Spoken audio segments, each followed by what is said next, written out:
बहुत सारे लोग ये सवाल करते हैं कि साइकोलॉजिस्ट और साइकेट्रिस्ट में क्या फ़र्क होता है। अक्सर लोग तो इन दोनों को एक ही तरह समझते हैं और जब काउंसलिंग के दौरान लोग ये कहते हैं कि हमारी मेडिसिन कहाँ है या हमने कौन सी मेडिसिन लेनी है, तो जब हम उन्हें ये बताते हैं कि एज अ साइकोलॉजिस्ट हम मेडिसिन रेकमेंड नहीं कर सकते, ये काम मेडिसिन रेकमेंड करने का काम या मेडिसिन का काम जो है ये एक साइकेट्रिस्ट का काम है, तो लोगों को बहुत हैरानी होती है, क्या साइकोलॉजिस्ट और साइकेट्रिस्ट दो अलग चीज़ें हैं? ये दोनों एक ही शोबे का नाम नहीं है। तो जी हाँ, मैं आज की वीडियो में साइकोलॉजिस्ट और साइकेट्रिस्ट के फ़र्क के बारे में बताऊंगी। साइकोलॉजिस्ट और साइकेट्रिस्ट दोनों ही इंसानी ज़हन, इंसानी रवैये और नफ्सियाती तरीक़ा इलाज के दो अलग अलग नाम हैं। साइकोलॉजिस्ट और साइकेट्रिस्ट की डिग्री में भी फ़र्क होता है और इनके तरीक़ा इलाज में भी फ़र्क होता है। जिस तरह डॉक्टर और हकीम के तरीक़ा इलाज में फ़र्क होता है, इसी तरह एक साइकेट्रिस्ट और साइकोलॉजिस्ट के तरीक़ाकार में फ़र्क होता है।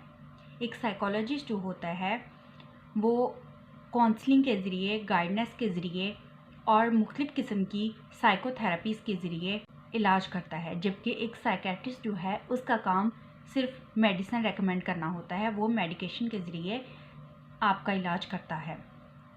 अगर इन दोनों की डिग्री के फ़र्क के बारे में बात करें तो एक साइकोलॉजिस्ट जो होता है वो बैचलर की डिग्री यानी 4 साल की BS की डिग्री या 2 साल MS की डिग्री हासिल करने के बाद MS करता है, MS या MPhil की डिग्री हासिल करता है, लेकिन फिर भी उसको डॉक्टर नहीं कहा जाता। फिर अगर वो PhD की डिग्री हासिल करे, साइकोलॉजी की किसी ब्रांच में स्पेशलाइजेशन करे यानी PhD करे, फिर उसको डॉक्टर कहा जाएगा।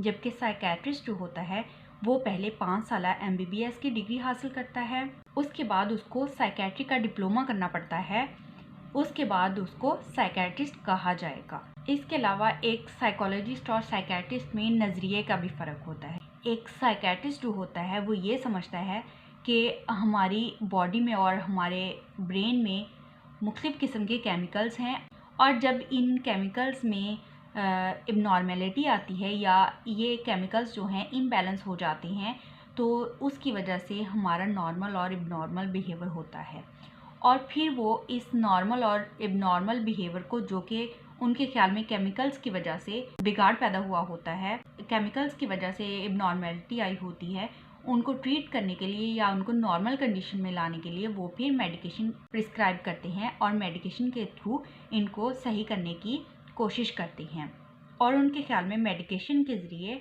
उन केमिकल्स को बैलेंस में लाया जा सकता है। जबकि एक साइकोलॉजिस्ट ये समझता है कि हमारा जो नॉर्मल और इबनॉर्मल बिहेवियर होता है वो सिर्फ़ और सिर्फ हमारे रवैये और हमारी सोच की वजह से होता है। हम कोई भी काम करने से पहले हमारे दिमाग में उसकी सोच आती है, ख्याल आता है और हमारे रवैयों की ख़राबी जो होती है ये भी सिर्फ़ और सिर्फ हमारी सोच और हमारे ख्यालात की वजह से होती है। अगर इंसान के रवैये को, किरदार को और उसके इबनॉर्मल बिहेवियर को ठीक करना है तो सबसे पहले उसके ख्यालात को, उसकी सोच को तब्दील करना होगा।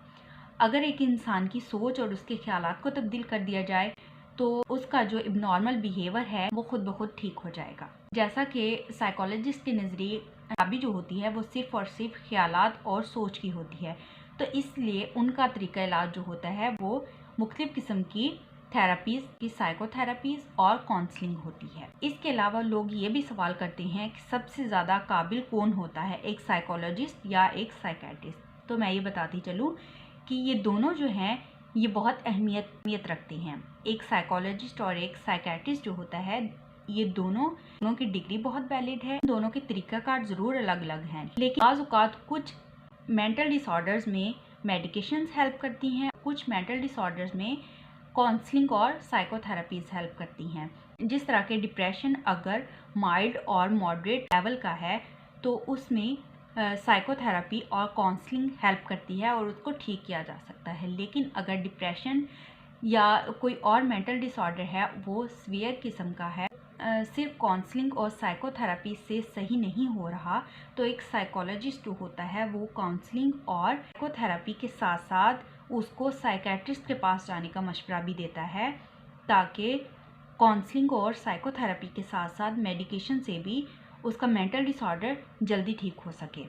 और इसी तरह एक साइकेट्रिस्ट जो होता है, अगर उसको ये लगे कि मेडिकेशन से एक इंडिविजुअल जो है वो सही नहीं हो पा रहा, वो उसको साइकोलॉजिस्ट के पास जाने का मशवरा देते हैं ताकि एक पर्सन को मेडिकेशन के साथ साथ काउंसलिंग और साइकोथेरेपी से भी हेल्प मिले। अब मैं ये बताती चलूँ कि साइकोलॉजिस्ट जो होता है किन किन बीमारियों का इलाज करता है। साइकोलॉजिस्ट जो होता है ये फ्रस्ट्रेशन का, डिप्रेशन का, एंजाइटी का, ख़ुद को कमज़ोर समझना, मायूस समझना, कमतर समझना, बिलावजह की उदासी, वजह खौफ, फोबिया, बुरी आदत से छुटकारा हासिल करना, ड्रग्स की आदत पड़ जाना, उससे छुटकारा हासिल करना, बच्चों के डिसऑर्डर्स जो होते हैं वो बच्चों का पढ़ाई में दिल ना लगना, इसके अलावा नींद के मसाइल, पढ़ाई के मसाइल, घरेलू लड़ाई झगड़ों की वजह से परेशान रहना, गुस्सा और चिड़चिड़ापन, इनका इलाज काउंसलिंग और साइकोथेरेपी से